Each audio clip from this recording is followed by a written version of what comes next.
Hey, welcome. You know, in the professional world, your writing is often your voice long before you ever get to speak in person. From a quick email to that all-important job application, the words you choose, they define you. So let's dive in and make sure that voice is saying all the right things. Think about it. We are drowning in emails, notifications, and messages. So how on earth do you write something that actually cuts through all that noise, right? It's not just about getting noticed. It's about being understood, being credible, and being respected. But here's the thing. The answer is actually way simpler than you might think. Okay, so here it is. It all boils down to these 5 core principles. All great professional writing is purposeful, it's centered on the audience, it's concise, it's clear, and of course, it's correct. And these aren't just, nice suggestions. They are the absolute pillars of effective communication. So let's build on that.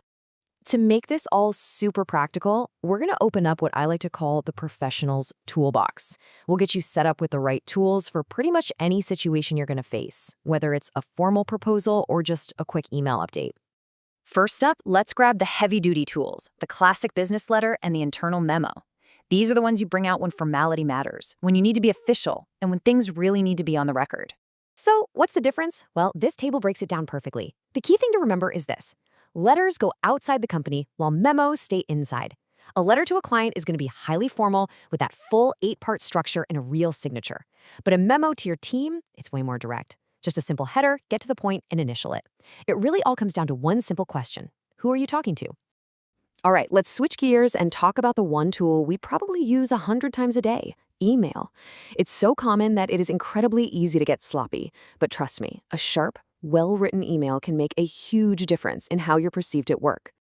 Ugh, this one. We've all gotten it, right? A subject line that just says update or question. It's so vague.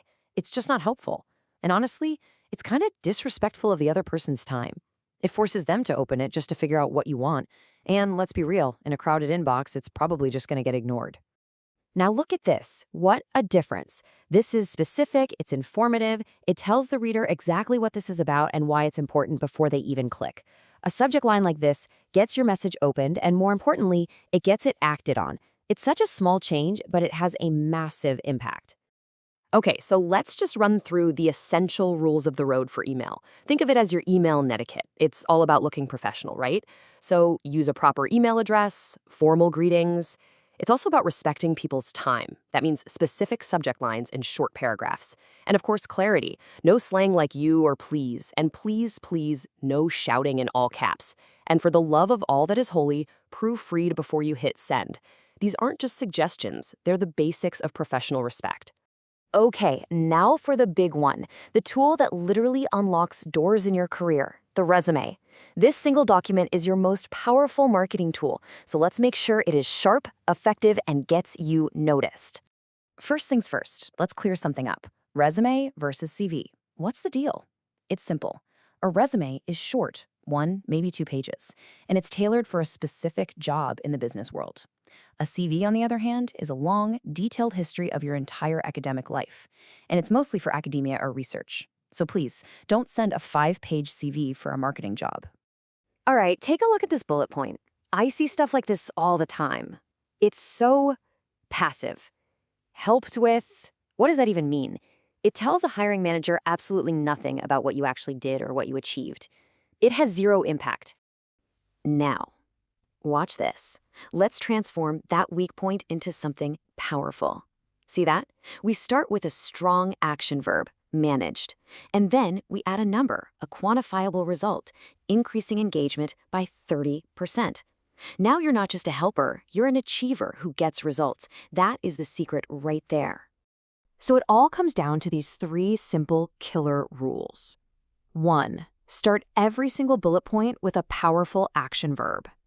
2. Use numbers whenever you can to prove your impact. And 3. Customize your resume. Pull keywords from the actual job description you're applying for. If you do just these 3 things, you will be way ahead of the competition. So we've looked at all these different tools, letters, memos, emails, resumes, but really they all come together to create something much bigger. They create your professional identity, your unique signature. And this quote right here, it just says it all, doesn't it? Every single document you write is a direct reflection of you. It shows your attention to detail, how clearly you think, and your overall professionalism. There's no hiding from your own writing. So, as we wrap up, I just want to leave you with this final thought. Every email you send, every resume you polish, every report you submit, it's you on paper. It's your professional signature. The question is, what story is yours telling?